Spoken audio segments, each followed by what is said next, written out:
Les droits de l'homme, grand absent du sommet de Singapour. Kim Jong-un et Donald Trump durant leur rencontre au Capella Hotel sur l'île de Sentosa à Singapour.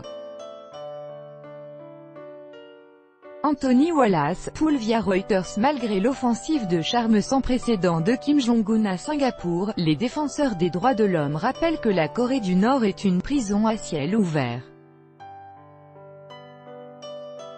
Entre Donald Trump le décrivant mardi lors de sa conférence de presse finale comme un homme voulant faire ce qui est juste, et des passants lui criant « On vous aime », celui qui a plus l'habitude d'être qualifié de « dictateur » a dû être surpris.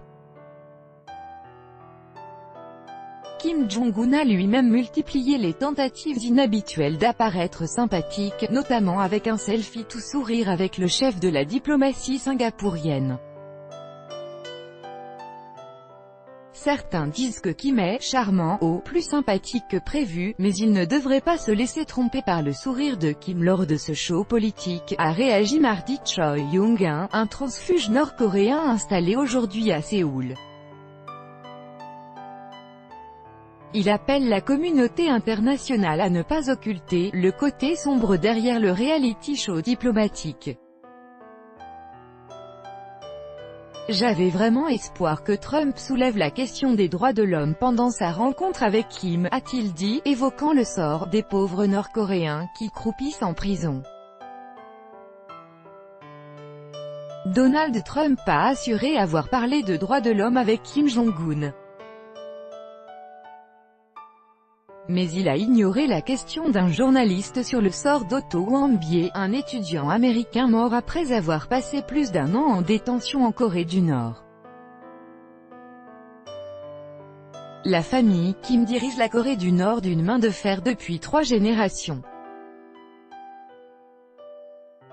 Avant le sommet de Singapour, plus de 300 organisations de défense des droits de l'homme, dont Human Rights Watch, ont appelé Pyongyang à faire progresser les droits de l'homme.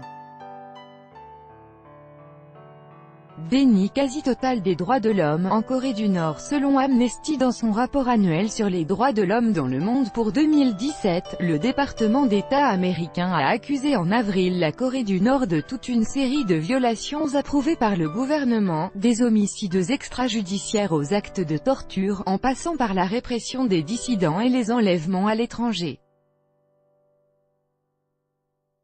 Kim Jong-un est accusé d'être derrière l'exécution de son propre oncle, Jang Song-taek, en 2012 pour trahison, ou encore l'assassinat spectaculaire de son demi-frère, Kim Jong-nam, dans un aéroport de Malaisie en 2017. Kim Jong-un est en train d'essayer de gagner une stature internationale d'homme d'État, mais ses efforts seront vains s'il continue de présider un pays restant la plus grande prison à ciel ouvert du monde, a réagi Brad Adams, directeur Asie de Human Rights Watch. HRW rappelle que certaines sanctions imposées à Pyongyang sont liées à ses abus des droits de l'homme, pas uniquement à son programme nucléaire. Ce serait très décevant que la situation catastrophique des droits de l'homme en Corée du Nord soit complètement occultée en plein dégel des relations diplomatiques, a mis en garde Amnesty International, qui parle de « quasi-total déni des droits de l'homme » en Corée du Nord.